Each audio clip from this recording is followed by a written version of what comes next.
Hay una filosofía argentina, un pensamiento riguroso acerca del lugar del hombre en la sociedad.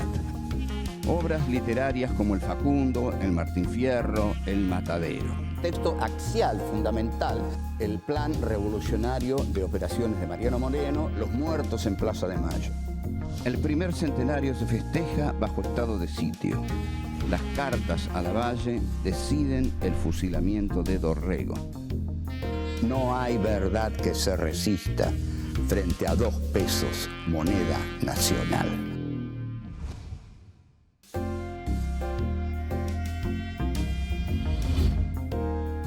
Encuentro 10. El primer centenario. 1. El granero del mundo. 2. El gaucho y la identidad nacional. 3. El predominio legítimo. 4. Los festejos y el estado de sitio. En 1910, la República Argentina festeja el primer centenario de la Revolución de Mayo. Consolidados el modelo agroexportador y la centralidad de Buenos Aires, el granero del mundo celebra su riqueza y su inserción en la economía mundial como país productor de materia prima. Para los festejos se organizan desfiles, ferias y exposiciones. La ciudad de Buenos Aires se prepara para recibir visitas ilustres de todo el mundo. Se remodelan las plazas, se levantan monumentos, se embellecen los edificios públicos y se iluminan las avenidas. Sin embargo, los conflictos sociales atraviesan los festejos. El asesinato de Ramón Falcón en 1909 a manos del anarquista Simón Radovítsky, la huelga general declarada por la Fora en mayo de 1910, el atentado en el Teatro Colón en junio de 1910, indican que no todo es orden y prosperidad en la París del Plata.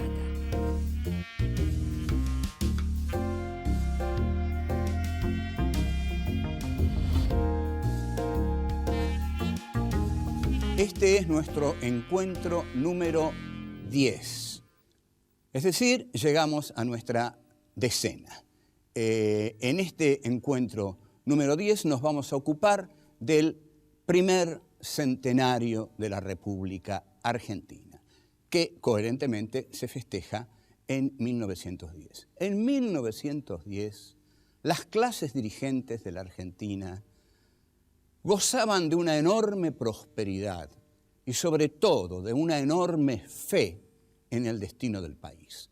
La Argentina estaba destinada a ser el granero del mundo. Ustedes habrán escuchado mucho esta frase, el granero del mundo, porque Inglaterra iba a ser el taller del mundo. Hay una frase célebre de José Hernández en Instrucción del Estanciero que dice: un vellón de oveja vale tanto como una locomotora. Es decir, que es igual la producción primaria que la producción fabril. El país se va a dedicar entonces a la producción primaria. La producción primaria es fácil. La producción primaria solo hay que recogerla del suelo, porque la producción primaria es el trigo, o sea, las actividades agrarias y las actividades ganaderiles. Es así que el centenario es la fiesta, el jolgorio jubiloso de la oligarquía agroganadera.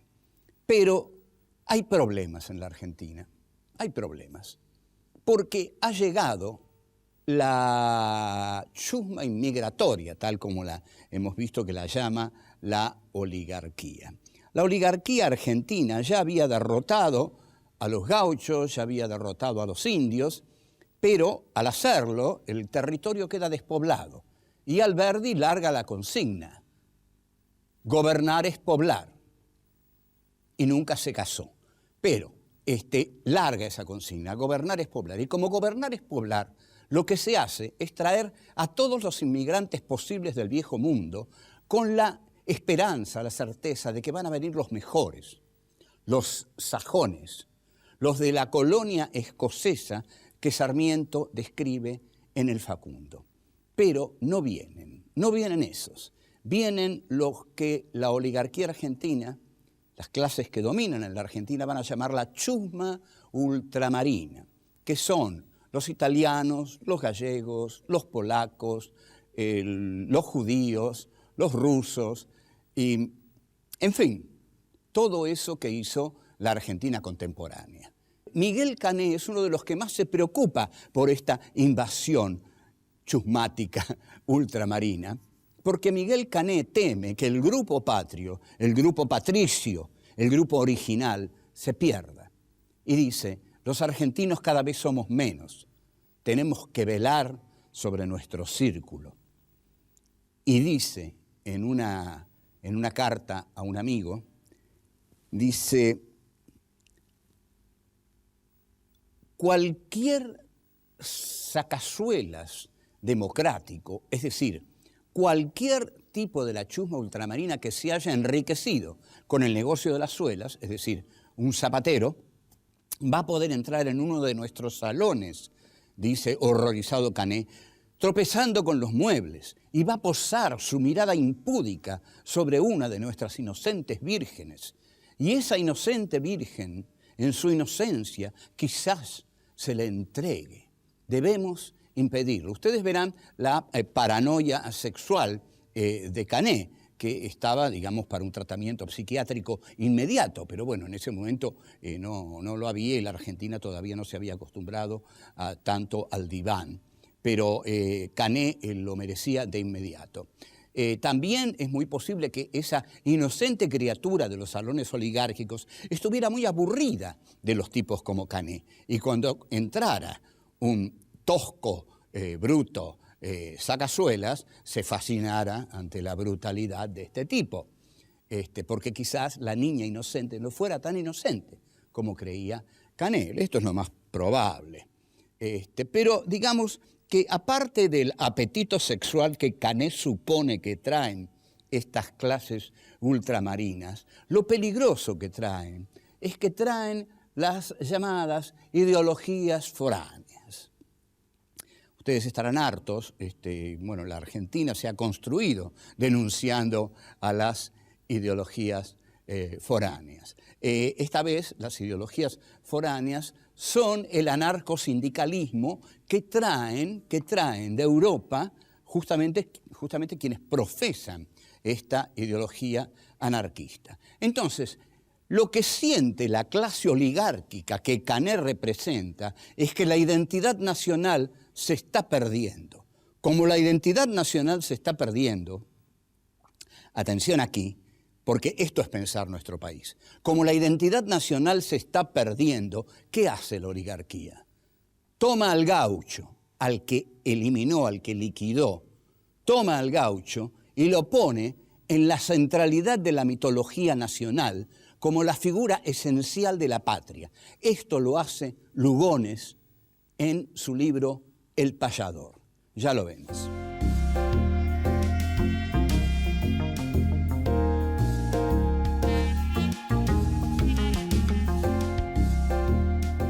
La maniobra que se hace con el gaucho es una maniobra ideológica que hacen las clases dominantes ante la invasión ultramarina. Es decir, vienen todos los gringos de afuera y la oligarquía argentina dice, caramba, con todos estos anarquistas, todos estos gringos que se vienen, vamos a perder nuestra propia identidad, porque además vienen con los sindicatos, fundan la Fora, son peligrosísimos. Tenemos que tener una identidad, tenemos que tener una figura en la cual se encarne la identidad nacional. Y eligen fabricar al gaucho, pero no al gaucho de las montoneras argentinas, no al gaucho que comandaba Juan Facundo Quiroga en el Facundo de Sarmiento, no, al gaucho manso, al gaucho obediente, al gaucho bueno, al gaucho de la gauchada, al gaucho que toca la guitarra, al gaucho, digamos, del Santos Vega. Entonces, lo que hace Lugones en El Payador es justamente esta maniobra ideológica. No, miren, ustedes son inmigrantes, vienen de otros países, pero nosotros tenemos una tradición nacional y esa tradición nacional se encarna en un ser generoso, libre, porque atraviesa la pampa. Entonces es libre porque atraviesa toda la Pampa. Y Ricardo Guiraldes escribe Don Segundo Sombra. Y Don Segundo Sombra es un tropero, es decir, es un gaucho que trabaja bajo patrón. Pero Guiraldes dice, Don Segundo es libre porque su oficio de tropero lo lleva de un lado a otro. Entonces, dice, el gaucho es ante todo la imagen de la libertad. Entonces, esta es la maniobra que se hace. Se odia a los inmigrantes en nombre del gaucho y al gaucho se lo liquidó, se lo exterminó. Pero ahora el peligro son los inmigrantes. ¿Qué se hace con estos inmigrantes? Estos inmigrantes son muy peligrosos. ¿Por qué? Son muy peligrosos porque traen estas ideologías libertarias. Y como va a decir Viñas, y bueno, y lo decimos todos los que estamos de acuerdo en esta posición, el Estado liberal nace en la Argentina basado en la violencia que las clases o la clase que ejerce el dominio político desde ese Estado liberal, la violencia que ejerce sobre todos los otros grupos restantes que hay en el país. Así se consolida el país. Esta es la realización de las utopías de Sarmiento, quien sin embargo, Sarmiento, Alberdi, se desilusionan mucho de la Argentina del 80. Para Sarmiento dice, esta oligarquía con olor a bosta de vaca, esta oligarquía que no sabe otra cosa más que criar reses. Entonces, Sarmiento muere desilusionado de la clase que él ayudó a llevar al poder. Entre tanto, Miguel Cané, que era un muy grave paranoico, está viendo el avance de la ola roja. La ola roja es lo que también llaman la hidra internacional. La hidra es un monstruo de muchas cabezas y cada cabeza que se le corta la hidra vuelve a crecer, ¿no? Esta es la expresión que tienen del socialismo los sectores dominantes. Entonces, no van a hacer concesiones al socialismo porque todas las que han hecho son vanas, al contrario. Viene la ley de residencia y viene la represión. La ley de residencia de Cané es de 1902 y por esa ley de residencia se va a expulsar del país a todo aquel que sostenga ideologías contrarias al ser nacional. La ley de residencia fue muy temida por muchos de los inmigrantes que habían llegado al país porque eran expulsados inmediatamente. Entonces, estos anarquistas que vienen a este país llegan belicosamente, ¿no? Porque los que tienen una ideología realmente anarquista hacen huelgas. Y hay una huelga terrible, que es terriblemente reprimida por el policía Ramón Falcón. A su vez, a Ramón Falcón lo revienta con una bomba Simón Radovítsky, y Radovítsky es enviado a Ushuaia, pero es ya un atentado muy sanguinario. Jean Lartegui también, que era el secretario de Ramón Falcón, muere, y el primer centenario en la Argentina, la oligarquía lo festeja en estado de sitio. O sea, que no lo puede festejar tranquila. Su triunfo requiere el control absoluto de todo el resto de la sociedad. Así no se puede festejar nada. Así el festejo es muy pequeño. Festejar bajo estado de sitio es festejar bajo el miedo.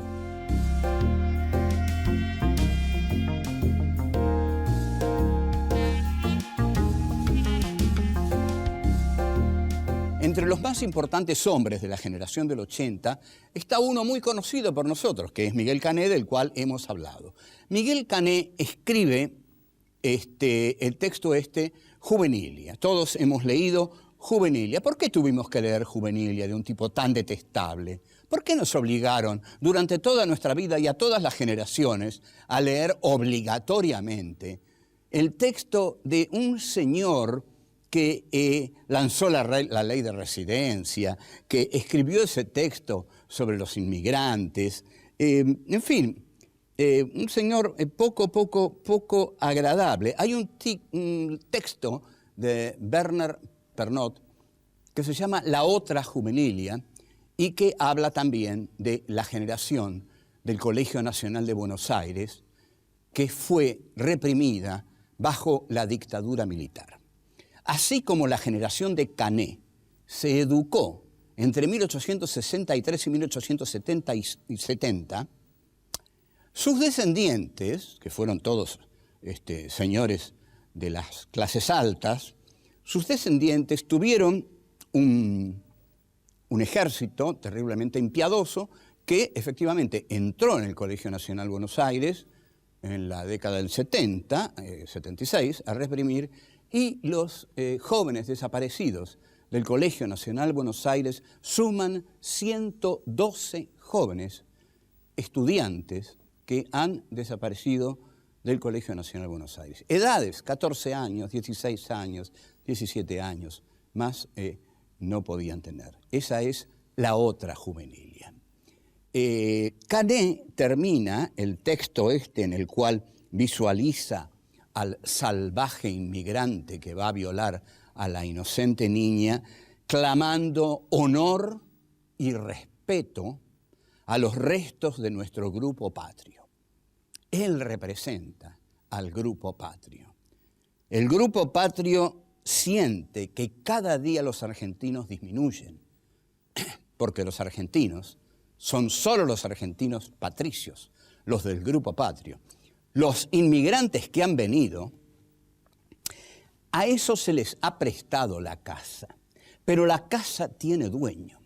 La casa tiene como dueños a los del grupo patrio, a los patricios, que, dice Canet, salvemos nuestro predominio legítimo. Este tema de la casa tomada es muy importante, porque lo que va a tratar siempre las clases hegemónicas, las clases oligárquicas, es de que no le tomen la casa.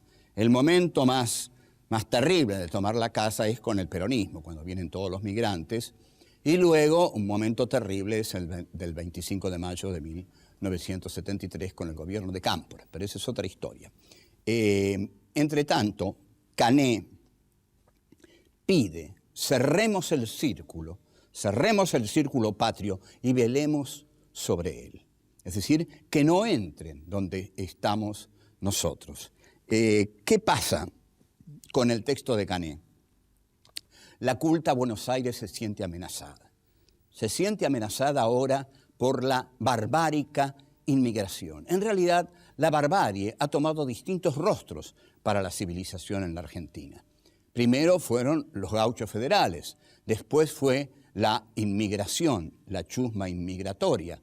Después fueron los migrantes internos del peronismo, los cabecitas negras.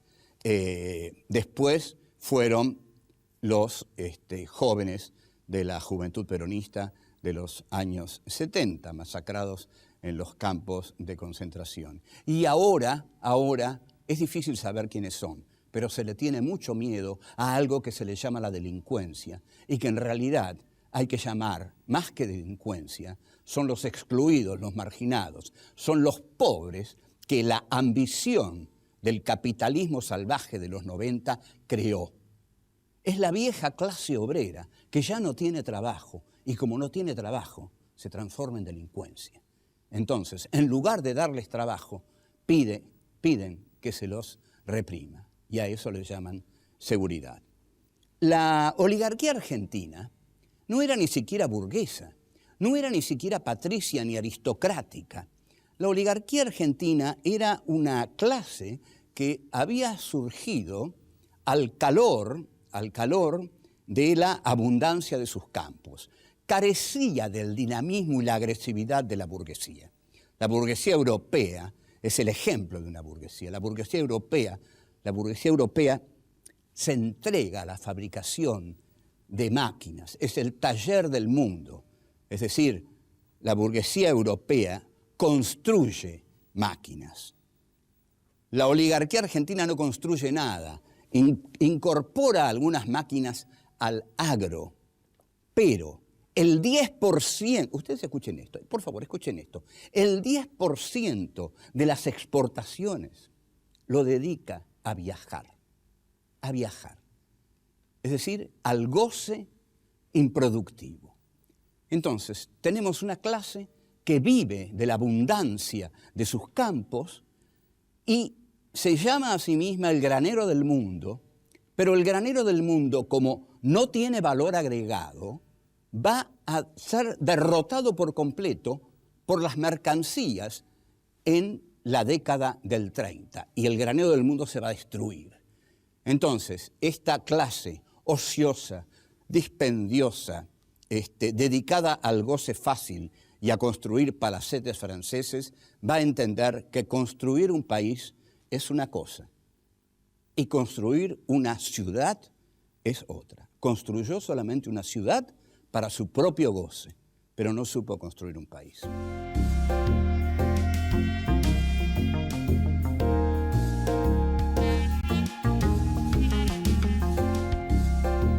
Se festeja entonces el primer centenario. El primer centenario es tirar la casa por la ventana, porque esta gente tiene mucho dinero.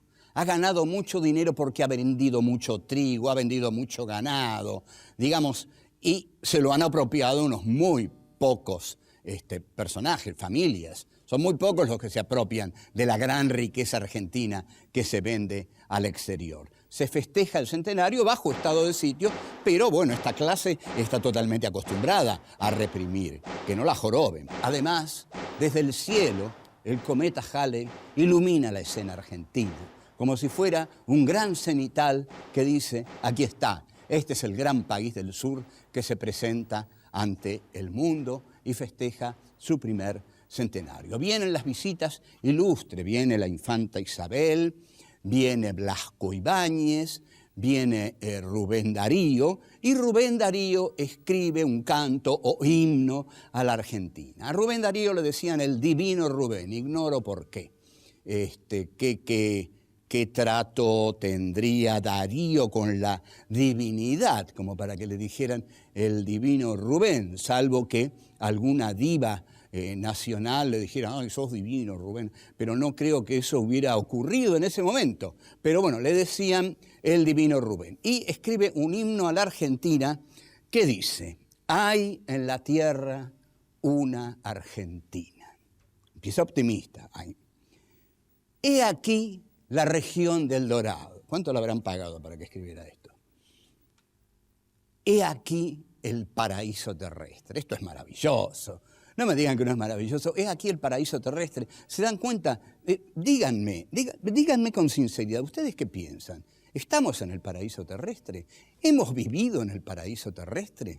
Bueno, Darío lo dice. Este es el paraíso terrestre. Lugones, por otra parte, Leopoldo Lugones, escribe una oda a los ganados y las mieses. Ustedes observen que la oda es precisa, exactísima, a los ganados y las mieses, es decir, a lo que se considera lo fundamental de la riqueza argentina, la producción primaria, los ganados y las mieses. Y Leopoldo Lugones escribe lo siguiente. Allá la vaca fértil como el campo, su sustancia elabora en el músculo, en la ubre y en la pella con una grave plenitud geórgica. Si anda, parece que en su marcha pende el talego del rico. Si reposa, su aspecto familiar de cofre tosco es la seguridad del pobre, la honda paz de los campos en su ser vegeta. Bueno, no se rían, pero esto lo escribió en serio Leopoldo Lugones. Yo siempre suelo decir que hay un filósofo, Martin Heidegger, que se pasó su vida preguntándose por el ser, ¿no? Heidegger dijo que la filosofía debía volver a la pregunta por el ser. Así empieza Ser y Tiempo, su obra fundamental de 1927. Lo que no sabía Heidegger es que ya Lugones había descubierto que el ser vegetaba en el interior de la vaca. En el centenario sigue vigente la ley de residencia, estalla una bomba en el Colón. Gravísimo, ¿eh? ¿Cómo poner una bomba en el Colón? ¿Cómo poner una bomba en la centralidad de la cultura argentina? Entonces, hay diputados que le echan la culpa a los anarquistas, sobre todo Manuel Carles, que es el jefe de la Liga Patriótica Argentina, formada por bandas de chicos bien de la oligarquía, por supuesto, los chicos bien, que piden castigo y expulsión de los anarquistas. En 1919 hay una huelga obrera y estos chicos de la Liga Patriótica hacen un pogrom. Atención, señores de la colectividad judía. El primer pogrom, el único pogrom de la Argentina, lo hicieron los niños bien de la oligarquía. Bueno, así eran los muchachos de Manuel Carles, fascistas, racistas, desdeñables. Era una triple A, digamos, oligárquica. Después de la bomba en el Colón, las clases hegemónicas de la Argentina demuestran tanto coraje que hacen una función al día siguiente. O sea, la oligarquía tiene corajes, tiene pelotas, hace una función al día siguiente. A nosotros no nos van a asustar esos anarquistas, ¿eh? Nosotros somos un país de machos, ya lo hemos demostrado, liquidamos a todos los que había que liquidar y si hay que seguir liquidando, vamos a seguir liquidando. Así que hacemos una función en el Colón. Somos los dueños del país, señores. Somos los dueños del país. Esto lo dijo muy claramente un señor un hombre muy del agro, muy de campo, dijo: a mí mi maestra de historia me enseñó que a este país lo hicieron la iglesia, el ejército y el campo. Bueno, eso te lo habrá enseñado tu maestra, pero no es así. A este país lo hicieron sobre todo los gauchos, los pobres, los indios desplazados, los anarquistas, los inmigrantes, los negritos peronistas, y muchos más, y somos muchos más los que lo estamos haciendo con esfuerzo, con pasión, con dolor, con imaginación, haciendo este país doloroso, pero tal vez espléndido también, porque pese a todo lo queremos mucho. Hasta luego.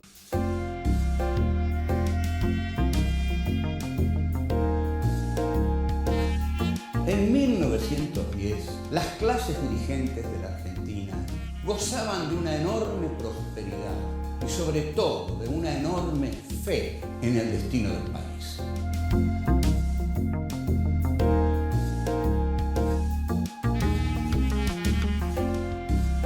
Cané pide, cerremos el círculo patrio y velemos sobre él.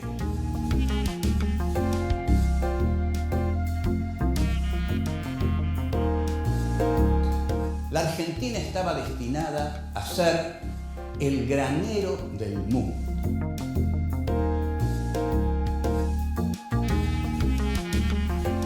Lo que no sabía Heidegger es que ya Lugones había descubierto que el ser vegetaba en el interior de la vaca.